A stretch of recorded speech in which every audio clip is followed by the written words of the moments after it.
commentary, when you read the sutras, they're so concise. I mean, you know, to the point that they're laconic. 18 days, Neville. He wrote it in 18 days. This is an amazing piece of work, and to you know, to especially under pressure. No, 18 human days, Peter. We're gonna have to throw Peter in the waterfall. Cool down his brain a little bit. Anyway, to have written such a masterpiece in such a short time means that the intelligence was coming directly from the Lord. Because what does Krishna say in Bhagavad Gita? He says, I am the knower of Vedanta. Huh? He knows the real significance of Vedanta. Nobody else really knows. Because Vedanta is so deep and it's so concise that human intelligence is just bewildered. If you just read the plain sutras without any comments, you would never guess what they're all about. They're just so incredibly terse. Okay. Do we have any other questions?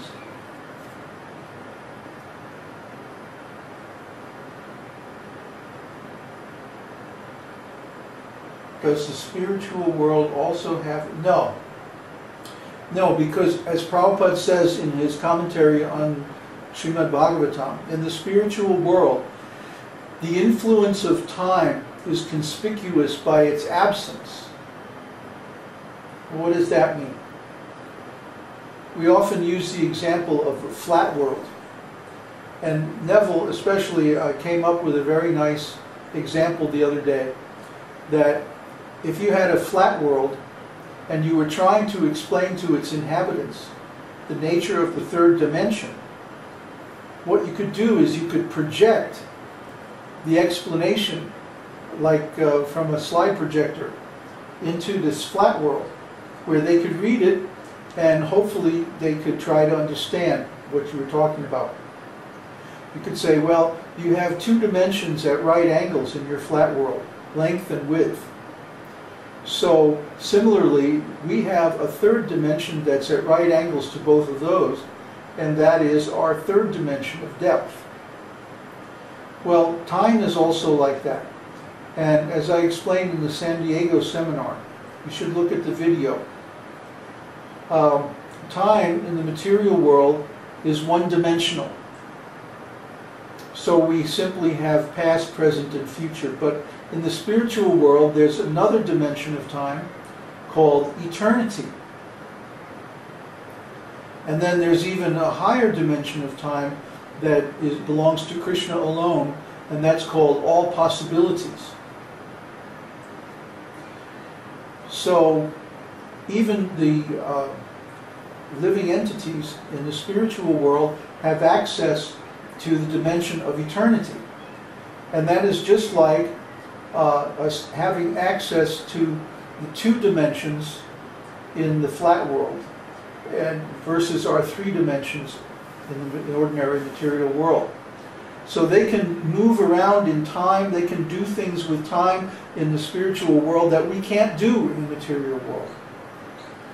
And so when Prabhupada says that the influence of time is conspicuous by its absence, he's talking about the restrictions that we experience in the material world that force us to move from present to the future. We can't stop time, we can't reverse time, there's really nothing we can do about it. We're just pulled along as if by force from past to present to future. But in the spiritual world, one can stop time, one can even reverse time, or one can go to any pastime of the Lord that he likes, because all those pastimes exist in eternity.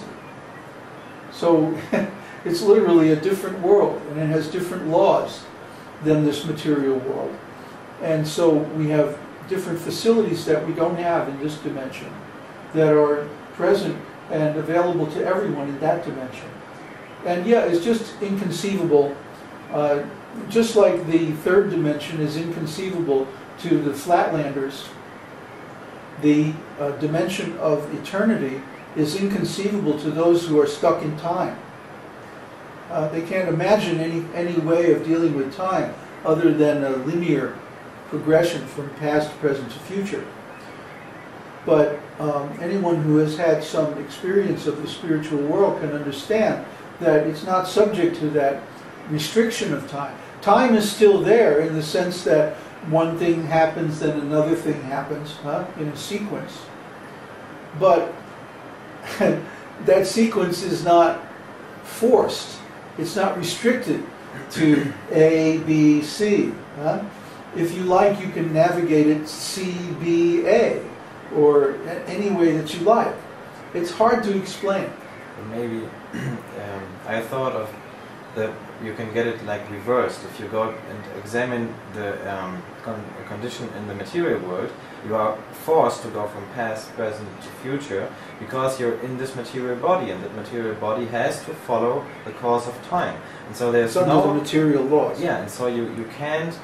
There's no way for you to reverse this process. But in the spiritual world, we have a spiritual body, and the spiritual body is not subjugated to this time under the working of the free modes of material nature. No, it's different laws in the spiritual world. So this is maybe that's like a possibility to get around that problem. Well, that's an opening to understanding the possibility, but really you have to experience it. When you have some self-realization, when you have some realization of Krishna directly, then you'll understand. It's just like someone was saying, how can we understand that Krishna's pastimes are eternal? Because apparently Krishna came to this planet 5,000 years ago, and then he did his childhood pastimes, and then his adult pastimes, and then he disappeared. So how can you say that his pastimes are eternal? And then the explanation is given that Krishna's pastime, for example, of appearing in the material world occurs in this universe, and then immediately afterwards occurs in another universe, and then another universe, and another universe, so that Krishna's appearance pastime is always happening somewhere. So the example is given that the sun appears at a certain point on the horizon, and then it moves across the sky and it apparently disappears. But actually the sun doesn't disappear. The sun always exists. The sun is always shining somewhere. Somewhere it's always sunrise. Somewhere it's always noon. Somewhere it's always sunset. So similarly, Krishna's pastimes exist somewhere eternally.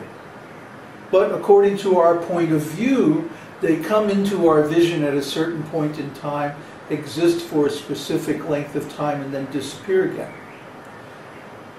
So what's this? How is order maintained? By the desire of the Lord and His devotees. Out of their mood. See, in the material world, time is supreme. But in the spiritual world, bhakti is supreme. So the mood of bhakti between the Lord and His devotees is the determining factor of what happens. Not the material laws, not time, not the modes. None of that stuff applies in the material world. In the spiritual world. In the spiritual world, the chief determining factor as to what happens is the Lord and His devotee looking at each other and saying, okay, well, how do we want to enjoy it? It's completely different. That's why, let me finish this point. That's why the science of rasa is so important. Because rasa is the determining factor of how you experience the spiritual world. I was saying the other day, I was making the example that if two different people could go and visit the spiritual world at the same time, they would come back and and each would have two different experiences to compare. Why is this? Because each living entity has a unique and different relationship with the Supreme Lord. So when they go to the spiritual world, one would see it from the point of view of his relationship with the Lord, and the other person would see it from their point of view, which is different. So the spiritual world is always the same. How is that? It means that all these pastimes are eternally manifest. But different devotees observe it from different points of view because they have a different flavor of relationship with the Lord. So yes, the battle of Kurukshetra is always happening somewhere. Krishna's dancing with the gopis is always happening somewhere.